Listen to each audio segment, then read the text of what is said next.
Everybody, what's going on? Hellmite here, bringing you another video from Grab the Lantern today. Today I wanted to do a bit more of a lighthearted topic here and do my review of the skins and skin lines that Riot released in 2020. Now, I'm not going to be looking at any of the Prestige Edition skins because, let's be real, they're the exact same as the default, and in some cases actually worse, looking at you, Psyops Ezreal, and I'm also not going to be looking at the sort of limited time availability or otherwise difficult to find skins, so things like the Hextech crafting skins I'm not going to be taking a look at, and neither will I be looking at skins that were only available for a limited time.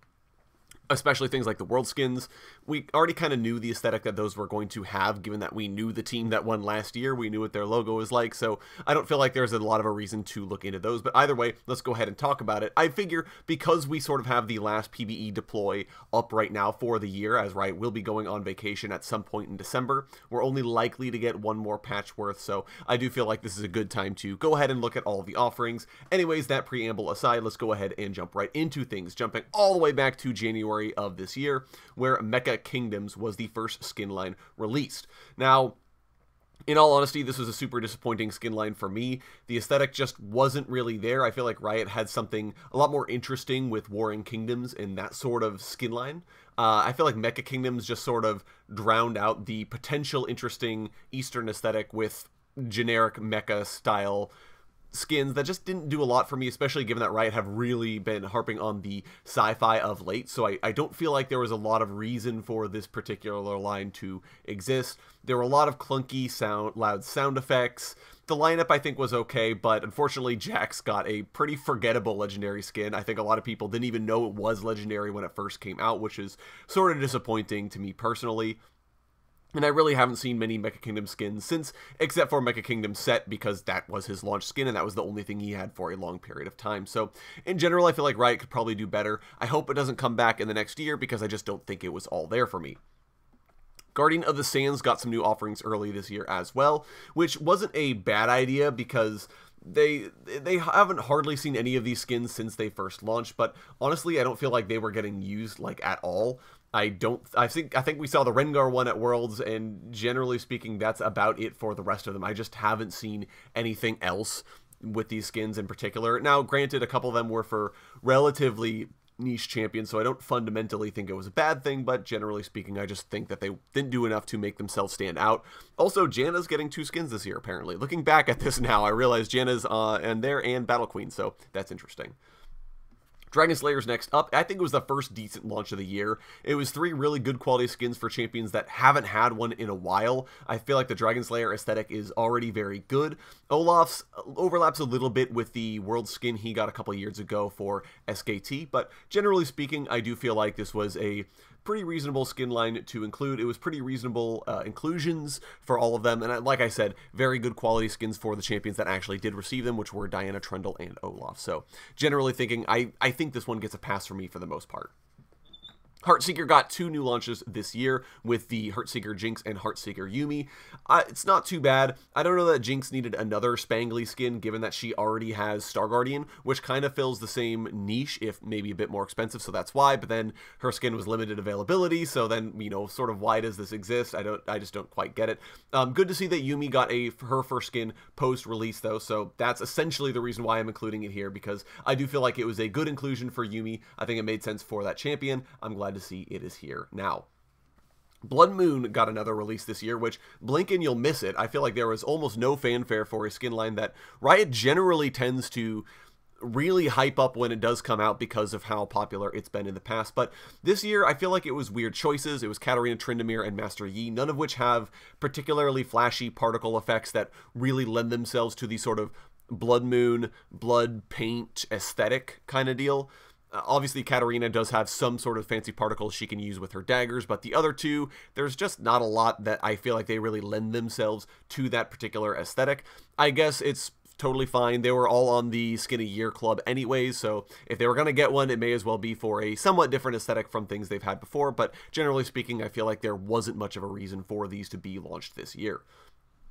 Black Frost is up next, and I feel like this skin was actually great. Now, technically, this is a continuation of a skin line, as Black Frost and Nivea kicked this off years and years ago with the release of Lissandra, so to give you guys a little bit of context for how long it's technically been around. But Really happy, honestly, with where this is at this year, as I do feel like Black Frost is a great aesthetic. I think this year we got a bunch of skins for champions that needed them, and they were all super high quality. Rek'Sai is getting her first skin since Pool Party, which was ages ago. Alistair, who I know he gets a skin like every year, but this was a super high quality inclusion for him. Renekton, another great skin for him. Was very happy to see this, and I'm really hoping the aesthetic comes back in the future, because like I said, this is really good, and I'm glad to see we're getting some more iced themed skins, as before we've been getting a lot of fire skins, and we'll talk a little bit more about that here in a bit. Rift Quest got some new inclusions this year for Taric, Twitch, and Talon. I think the Taric and Twitch skins were great, especially the Twitch one by virtue of the higher-pitched voice he got and the sort of mouse aesthetic they swapped him to over his usual very rat-like appearance. So, big fan of sort of where that is at. Not happy with the Talon one, but I feel like that's just a Talon problem. He's a very bland champion in the first place. He almost doesn't feel like he particularly belongs to League of Legends. He's just sort of an everyman assassin, so I think that's more a problem with Talon than it is with everything else. Otherwise, I do feel like those two skins are pretty good. The Rift Quest aesthetic, I just don't feel like lends itself particularly well to some very flashy inclusions.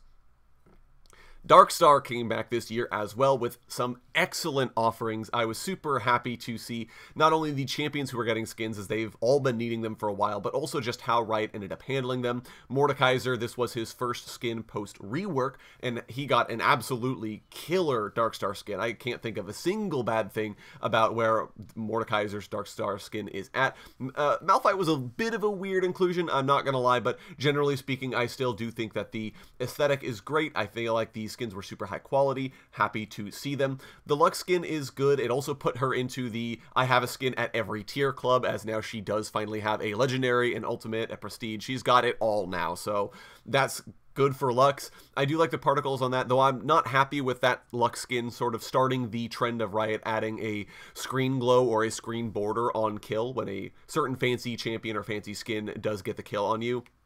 I just feel like it generally detracts from the experience. I don't feel like it needed to be around the whole time you're dead as well, unlike something like the Urgot Execute, where it's there and then it disappears shortly afterwards.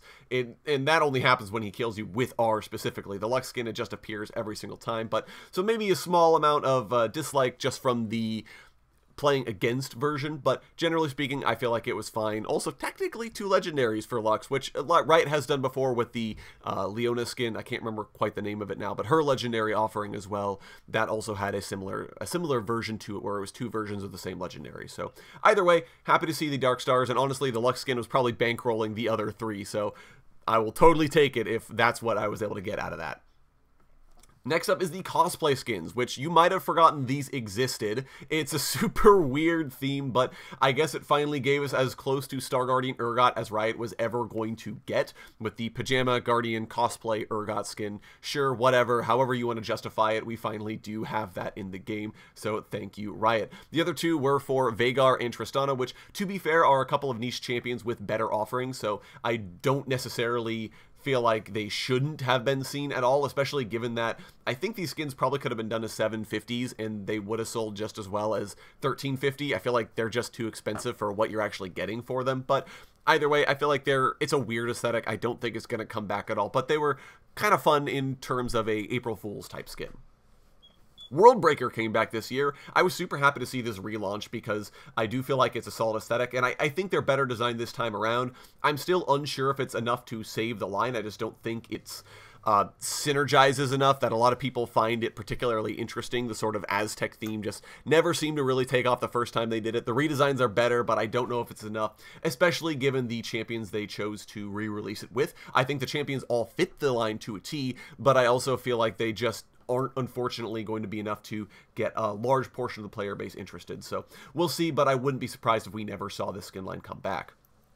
The Coven skins are up next. I don't even know that there's much I need to say here. They're amazing skins all around, especially Morgana finally getting a legendary. That's really nice to see her, especially given that she's been around forever and she only just now got one. Her sister got one, I think, in Season 4, Season 5, so 5 years down the road, Morgana is finally joining her with a legendary skin. So, and I would not be surprised at all to see more of this in the future. Everyone seems to absolutely love this skin line. There was a ton of fan art offered for these skins in particular, so definitely going to be seeing some more of this in the future.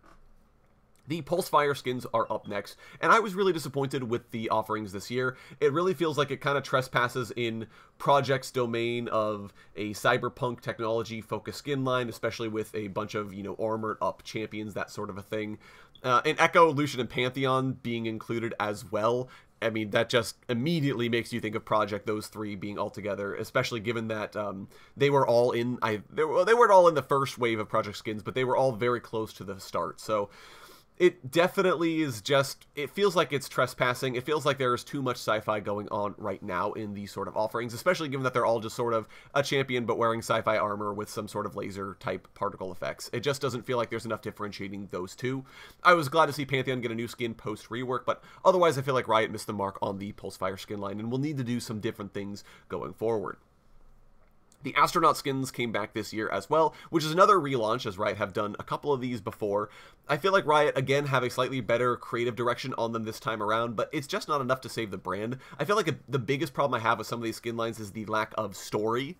It feels like sometimes the skins, you get a sense for what the story they're trying to tell is, what kind of universe they exist in. And Astronaut, it just kind of feels like it's cute champs in spacesuits, which is not very much of a story. It's difficult to sort of get your hooks into it and say, why would I want this other than, hey, Bard got a skin, Gnar got a skin, that sort of thing. So in general, I don't think, again, we'll see this come back, but I do like the offerings we got this year. High Noon came back this year, which was super weird. It was just the two champions, Senna and Aurelia. Senna is getting a Legendary as her first skin post-release, and she already has a Prestige, so that's a little bit weird. And Aurelia is just kind of there. I don't really get the aesthetic. I don't know why Aurelia particularly felt like she needed to get a skin here, but I guess it works. Also, I'm really hoping that Riot aren't going to take the Xayah and Rakan approach to Senna and Lucian, as they sort of said, well, Lucian got a legendary High Noon, so Senna needs a legendary High Noon, and I'm sort of wondering if, Riot really needs to go this way with Senna and Lucian, given that they've been so apart for so long. I guess we'll know if Lucian ever gets a true damage skin, which I hope he doesn't, but we'll kind of have to see at the end of the day. Either way, super weird. I just feel like Riot usually goes all out with this skin line, and it just felt like there wasn't much of a reason for them to do it this year. Pool Party finally came back this year. Was super happy to see it, as I feel like it's just such a fun skin line, and it had some really excellent inclusions. Jarvan's, I think, is a little bit weird, but the Syndra concept has been floating around forever. Talia got a great first skin since her launch, since we're not going to count SSG as that we know that's not going to be around forever. I feel like Heimerdinger got a really solid inclusion, Orianna got a really solid inclusion. They were just all really great. I feel like it was hit or miss in total design. There were a couple of the inclusions that I felt like, why do these sort of exist? I don't really get why they're here. And I don't know if it'll come back on that regard. I feel like some of these skins did quite well, and some of them are just kind of there. So like I said, I don't know if it'll come back, but I do feel like it's a fan favorite, so I hope that gives it some points going forward. Arcanist was launched this year, which was super wild. I don't think anyone expected this at all. It is technically another fantasy theme, which I was kind of talking about, but in a similar fashion to Rift Quest, I feel like it doesn't have a solid enough direction. It just was kind of there. In fact, I don't know why these weren't Rift Quest skins, in all honesty. I feel like they easily could have been, especially given that Riot, again, didn't give us much in terms of a story, sort of, other than saying, yeah, so the Ziggs skin totally exists in this universe as well, and we're just going to go from there. It just is really weird. I don't feel like any of them in particular are interesting. The brand is probably dead on arrival, but I guess we'll find out what Riot is thinking next year if it does come back. Infernal had another return this year, and honestly, I just think it's underwhelming as a whole. It's just champs with red particle effects and maybe some small chain effects. The splash arts are really nice, and naturally all the champions who got them this year needed new skins, but I don't feel like I've seen any of them in-game. I just feel like Infernal needs to be laid to rest because it just doesn't have a solid enough theme. Unlike Black Frost, which at least we sort of know why Black Frost exists, I just don't think there's much of a reason for this particular skin line to exist. Spirit Blossom was the next skin line released. I don't know that there's much I need to say here at all. It was super well received, had a great theme. There were excellent choices made for the champions who got them. Really, the only criticism I can even remotely attempt to say is that the most popular champs were included, or it was mostly popular champions that were included. You had your Yasuos, your Yones, your Rivens, your Aries, but like even then, Riot added super excellent skins for Kindred and Cassiopeia, who are champions that aren't very popular at all. So I can't think of much I can really criticize. This was a great initial skin line, and I would not be surprised at all to see it come back. Psyops immediately followed up on Spirit Blossom. I do feel like it was a bit of a come down from the awesomeness of Spirit Blossom, but otherwise it was really good. I think it has some really good promise. It gave us a bunch of skins for needy champions. It gave us Sona, got her first legendary. She's been around for a while, so I don't know if she's joined Lux yet because I don't think she has a prestige edition, but otherwise Sona I think has a skin in almost every category now. Really, really awesome, honestly. I like that it's sci-fi, but also a little bit more tuned away from the sort of projects and pulse fires of the world, as it were. I feel like Riot have an interesting creative direction. It does tell a story, as we sort of have the Psyops agents against the Black Rose agents, or the BRG agents, I should say. So I do really like where that's at. There's a lot of things Riot can do with that in the future. The Dragon skins lines were also came out this year. I felt like it was an interesting concept with potential, but they're really going to have to stretch their creative minds to find other champs for the line. Obviously, Aurelion Sol and Lee Sin were obvious shoo-ins, but the rest of the champions feel a little shoehorned, as they obviously have no draconic effects at all, right? It just says, you guys get to be dragons for the purposes of this skin line. The Lee Sin legendary as well, I feel like has an absolutely awful Q effect for gameplay clarity. I have no idea what that is every time it comes out, so disappointed with that particular choice, but otherwise I feel like the skins were probably fine. It's Set's skin post-release, first skin post-release, I should say, so interesting to see that he's finally getting something, which this is also his first year out, by the way, guys, so he got one the year he came out, which I know we've seen before, but generally speaking, I feel like I don't know, this skin line's okay. Odyssey came back this year, which I am happy that it came back, but I feel like the problem is that it came back with zero story. That was a huge part of the first set straw. The reason Odyssey sort of exploded in the first place is because we had a story for it. We had a very obvious aesthetic between all of the characters. We knew why they were there. We kind of knew what their sort of goals were. It established the universe. There was a lot of really good stuff going on there. And it came back this year without any of that. So it just feels like they're slightly sci-fi versions of the characters we already know without any context to really tell us exactly what their story is, what their interactions are like, that sort of thing. And again, those were all huge reasons why Odyssey was popular in the first place. So I feel like it's a missed opportunity. I hope it doesn't hurt the skin line's chances in the future, as like I said before, I love Odyssey and I would really, really be disappointed if it never came back. KDA All Out. Now, I don't know that I need to talk too much about this. You guys generally know my opinion on KDA, but I don't think these skins deserve to exist. I feel like they don't do that much that the original KDA skins didn't already do, but I do acknowledge that Riot probably needed to try and sell us more skins to bankroll the EP. I totally get that, and like I have seen these skins in game, so it's not like nobody is buying them, right? It might just be my personal opinion on these. Seraphine's launch skin was our first ultimate in a couple years now, and it was laughably bad, especially with the hindsight of Battle Queen Katarina, which is a legendary skin, but almost better in every single way than the Seraphine ultimate skin, because it just doesn't even feel like an ultimate skin, but I've already talked about that in a previous video. I don't need to harp on about it. I get why the KDA All Out skins were made, but I feel like there almost certainly won't be a new set of skins, even if KDA gets a third comeback, because I just don't feel like these skins are doing enough to justify their existence when the original KDA skins already exist. And I can see some players saying, yeah, sure, I'll totally cash out for a second round of KDA skins, but a third, especially if they're very similar in terms of costumes and particle effects, I just don't think it's going to happen. Resistance is up next, and honestly, these are super great skins. They just came out a couple weeks ago, and they're almost all for champions that don't normally get skins. I'm glad to see that Riot is trying to sell us on the Resistance and Battlecast universe, as I think that's sort of a really interesting place for us to be at. Like, I do really like that. York's is a little bit weird if I had to be completely honest, but like, York got a skin, so I can't be that upset about it, because that boy has waited forever for new skins. So again, really excited with where all of these are at, and I hope to see more in the future. And we're talking about Cosmic, which did just come out this week. There were an absolute ton of offerings here, which honestly might be a bit counterproductive since it hurts the overall uniqueness of the aesthetic. If every champion has a Cosmic skin, it's sort of like, oh, you know, that's great. Varus has a Cosmic skin. I'd be interested in getting that. But also, you know, Nidalee has one, and also, you know, Hecarim has one, and also Skarner, you know, you kind of get where I'm getting at with this. So They are all quality skins, but I do wonder about Riot sort of flooding the store with them and sort of making it so that they don't feel special at all, and then eventually no one buys them because, well, if everyone has one, then why do I particularly care about all of these cosmic skins for other champs? I do think they're more solid than Infernal, which is good because they do still have this sort of goes on anyone aesthetic. You can really kind of pick any champion and say, you're Cosmic now, and it works. So I do think that that's a point in their favor, and similar to Infernal, but I feel like these just overall have a better creative direction than Infernal. So I do hope they keep coming back, but I hope that Riot tones it down a little bit in the future. We don't need 12 in a row. Battle Queen is up next. So we're going to be talking about the PvE skins as well because we know they exist. We can already kind of look at them.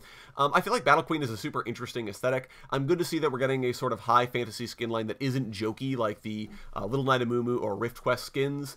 Battle Queen does limit its potential a little bit because it is Battle Queen, not Battle King. Unless Riot want to add Battle Queen. I'd also be interested to see if Riot do eventually make, let's say, Queen Ashe into a member of the Battle Queen universe, especially if they do Battle King to follow that up. Then would we have, you know, Battle King Tryndamere and Battle Queen Ashe, and we can put those together in that universe. Sort of interesting thought process here. But I think, generally speaking, the aesthetic is very good. I don't know why Janna keeps getting skins set in sword universes, by the way. This is the second time around Riot said, okay, this universe, everyone fights with swords. Hey, Janna, you're in it. It's a really, really weird aesthetic, but hey, if you're a Janna main, you're happy with this year, as that's your second for the year. And Katarina's finally getting a legendary that's higher quality than Seraphine's ultimate skin, which is hilarious, but Katarina's also been fiending for a legendary for quite some time. She's been around since the very beginning of the game, so it's about time she finally got one in a very high quality offering as well. And finally, talking about Elderwood here, which is a great aesthetic. I'm glad to see Riot are taking the shot at the relaunch.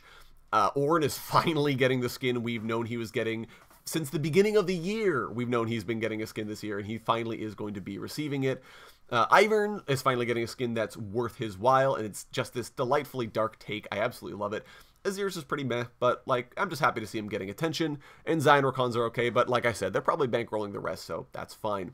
And that's it, honestly, guys. That is all of the skins that were released this year, all the skin lines. I hope you guys did enjoy the review. Let me know what you're thinking of any of these down in the comments. I would love to hear your guys' thoughts. If you enjoyed today's video, go ahead and leave a like. And if you really enjoyed today's video, consider subscribing. I upload a video every Monday, Friday, and on patch days as well. Once again, thank you guys so very much for watching. I do appreciate it. And I'll talk to you all later.